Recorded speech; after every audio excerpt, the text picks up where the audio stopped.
故事发生在雾川。天快黑的时候，山的影子先沉下来，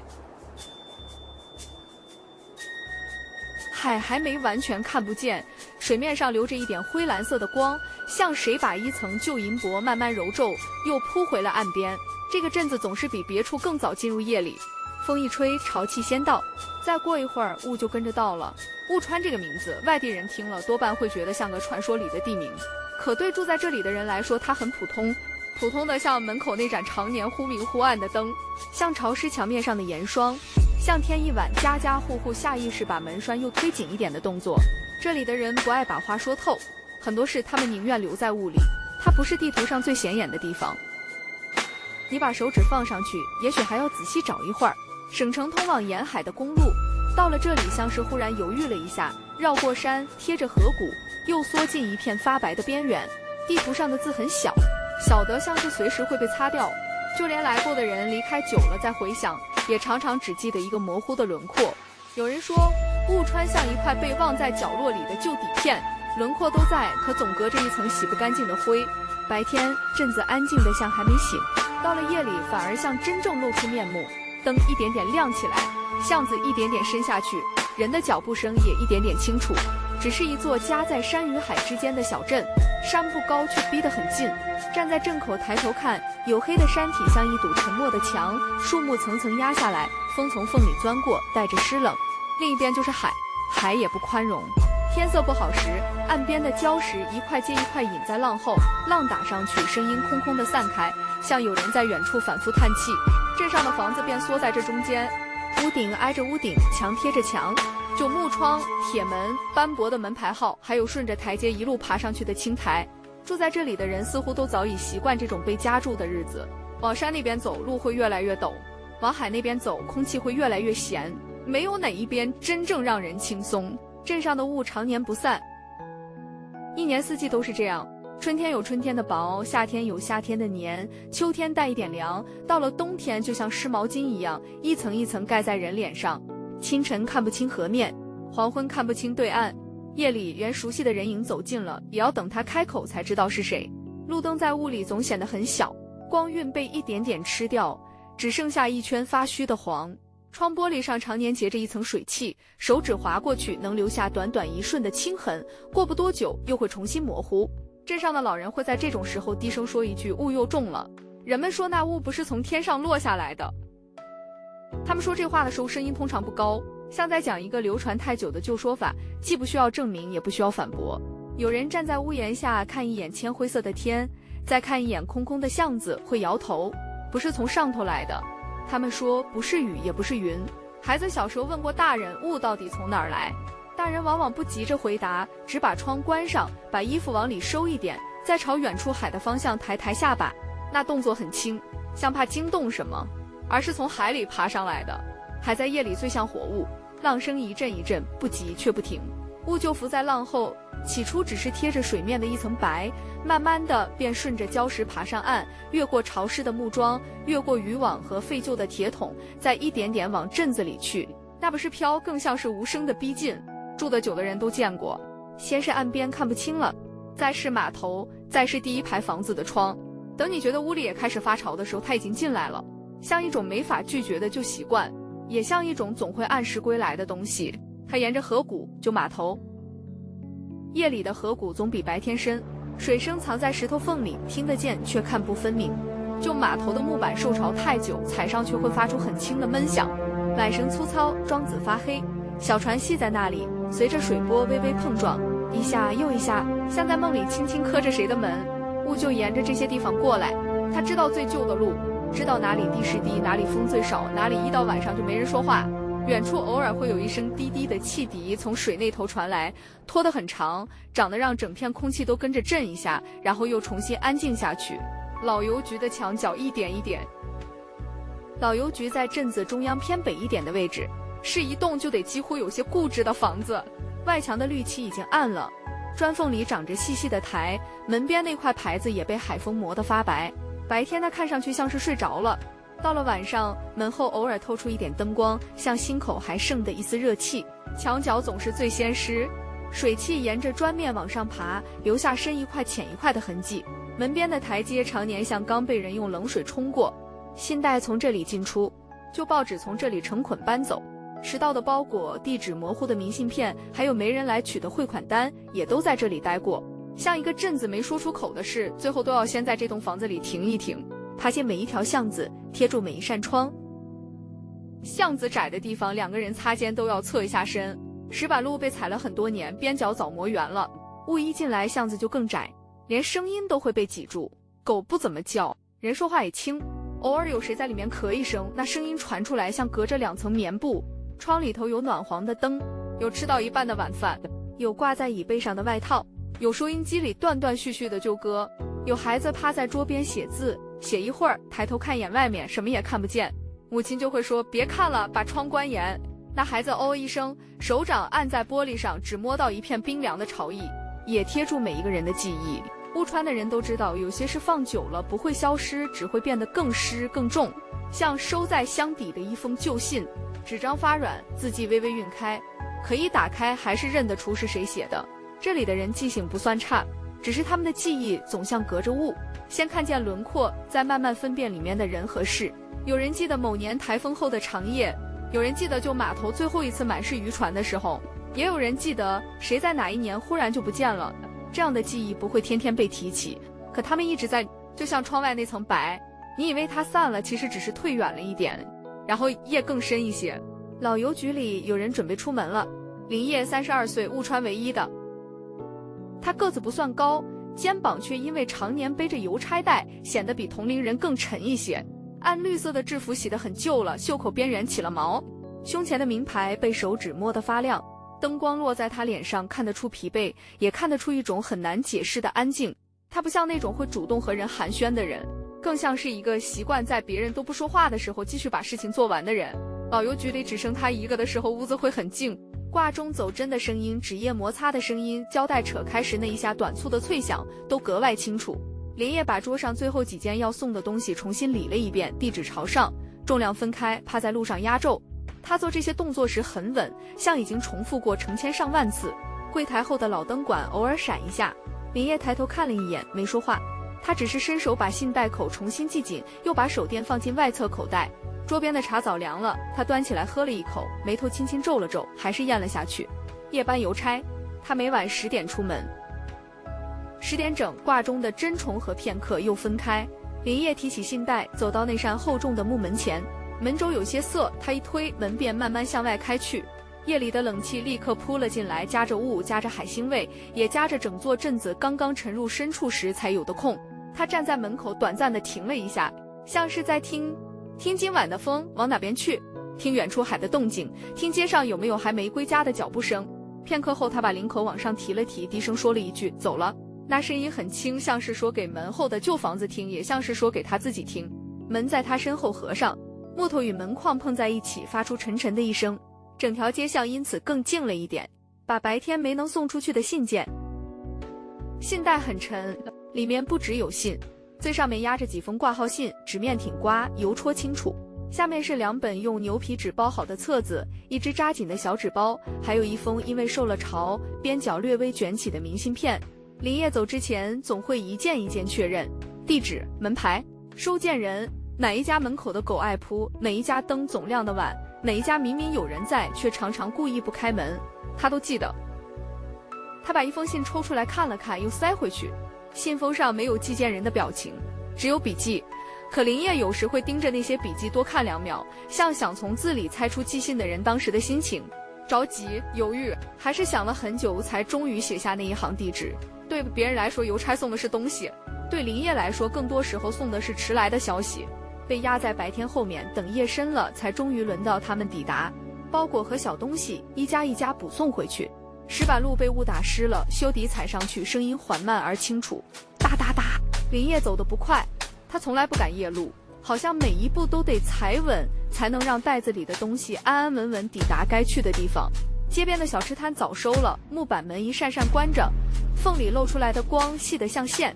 他先停在巷口第一家，铁门外侧挂着信箱，漆掉了大半。林业翻了翻记录，抽出一份折得整整齐齐的报单，投进去。里面没声音，院子里一片黑，只有某个角落传来一声很轻的风铃，叮了一下就没了。再往前是一户开杂货铺的人家，白天总热闹，晚上却关得早。门口台阶上还留着半干的水痕，像刚刚冲洗过。林业把一个小纸包放进箱里，手指顿了一下，确认它没有卡住，才松开，然后继续走。走过第3条巷子的时候，2楼有窗子开了一道缝，有人在里面问谁啊？声音里带着困意，也带着防备。林业抬头说邮局补送的信。那人安静了2秒，才哦了一声，窗缝又轻轻合上，没有再多一句。误穿的人都熟悉他的脚步，可熟悉不等于亲近。很多夜晚，他只是这样从一盏灯下走到另一盏灯下，把别人白天来不及接住的消息安安静静送到门口。镇上的人习惯把信箱挪到信箱的位置，总能说明一些事。有的人家把它钉在门边，伸手就能拿到；有的人家却越挪越远，先是院门内侧，后来干脆到了外头的铁栅栏上，像是觉得这样更方便，也像是觉得这样更安全。谁都不用多见一面，谁都不用多说一句。林业对此从不评价，他只是记住哪一家的箱门容易卡住，哪一家的锁扣坏了，风一大就会自己弹开，记住哪一家会把箱口朝里，防着雨也防着人。夜里看多了，这些细节就像门牌号一样，成了他脑子里路线的一部分。院子最外侧好像这样就能，有些院子很深，门后是一小段石子路，再往里才是亮着灯的屋子，窗帘拉着，影子偶尔动一下又停住。信箱却偏偏设在最外头，孤零零地靠着墙，或者歪歪斜斜地钉在柱子上。风一吹，箱门轻轻磕着边框，发出很空的响，像是在提醒邮差到这里就够了，别再往里走，别靠得太近。林业经过这些门口时，步子总是一样稳，他不朝里面看太久，也不故意放重脚步引人注意，他只是站在门外，把属于这家的东西取出来，再准确地送进去，像在遵守一个彼此心照不宣的界限，让林业不必踏进他们的生活。信落进箱里的声音很轻，包裹放下去时，木头会闷闷地应一声。林业的手套碰到铁皮边缘，带出一点冷硬的摩擦感。他把箱门合上，听见那一声软软的闷响，目光在黑着的院子里停留了片刻。里面没有人出来，也没有人说谢谢，可他似乎早就习惯了。有一次，院里有人隔着门问过放下了吗？林业说放下了。里面的人又问还有别的吗？林业看了一眼手里的单子，说没有了。那边就再没声音，像一段本来就该如此结束的对话。今晚没有人问，于是这条街上只剩箱门轻碰后的余音和物继续贴着墙根移动的声音。他转身离开，背上的袋子随着步子微微晃动，那姿势看起来并不委屈也不介意，只是太安静了，安静的像他从很早以前就明白，自己送到门口的从来不是自己该参与的人生，只是有一个人的生活，他始终没有被允许真正走出去。林业的母亲林秋月在他10岁那一年，海边的风比往年更大。关于林秋月，镇上许多人都记得她的样子，说话轻，笑起来也轻。穿就是的裙子时，裙摆总被海风吹起来一点，她就用手按住。她站在岸边时，头发会被吹乱，却很少显得慌张，像一个总在听远处声音的人。10岁的林月记得更多的是一些碎片。傍晚的灶台还热着，桌上放着没收好的碗，母亲的梳子压在一张报纸上，门口那双常穿的鞋不见了。有人蹲下来问他，你最后一次见他是什么时候？那声音很温和，可他当时一句也答不上来，只觉得屋里忽然空得厉害，连呼吸都会有回声。后来很多年他都记不清那一天的天色，只记得风很潮，屋外有人来来去去，低声说话，木门开了又关。再后来连那些脚步声也散了，只剩下长久的安静落在他和那间屋子中间。那年失踪，镇上的说法很统一，统一的几乎像提前商量过。人们在提起这件事时神情也差不多，先是短暂的避开目光，然后叹一口气，再把那句已经说过很多遍的话说出来，像是为了给事情一个结尾，也像是为了让剩下的人早点接受。就墙上曾贴过寻人启事，纸张被雨打过，边缘卷起，江湖发黑，上面的人像隔着一层模糊的水印，渐渐看不清了。风吹过的时候，那张纸会轻轻掀起一角，又拍回墙面，像还想说什么，可始终没能说完。镇上的老人摇头，卖鱼的会压低声音，连在巷口坐着纳凉的人提起这件事也只是互相对看一眼，然后沉默，仿佛结论早就定下，谁再多问就是不识趣。他跳了海，但林业从不相信。他说这句话的时候通常没有很大声，甚至听不出争辩，只是很平的，像一块压了很多年的石头。有人劝过他说都这么多年了，也有人说小叶别再想了，海边那地方能留下什么呢？林叶听着，偶尔点头，偶尔什么反应也没有。等别人说完，他只会重复一句：“我不信。”为什么不信？有人问过。林叶把手电的光往前压低一点，照着脚边湿漉漉的路说：“不像他。”就这3个字。说完了，他继续走。像再多的话，也不会让别人真的明白。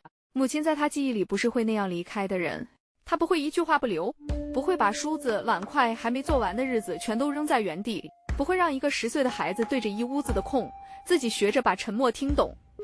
所以镇上的说法再统一，对他也只是镇上的说法，不是答案。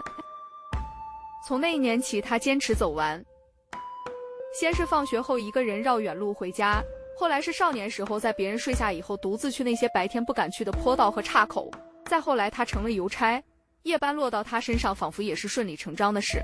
因为整个雾川再没有谁比他更熟悉夜里的路，他的靴子踩过潮湿的石板，踩过积着浅水的坑洼，踩过旧台阶边缘生出的薄台，每一步都像在确认这条巷子还在，这道坡还在，这面墙还在，确认当年母亲可能走过或者不曾走过的地方，如今仍旧留在镇子的夜色里。有时候雾很重，他连前面几步都看不清，可他还是走。手电照出的光短短一截，像在黑暗里替他留下一条临时的线。他不抄近路，也很少漏掉哪一段，好像只要把路走全了，总有一天那条缺失的路径也会自己露出来。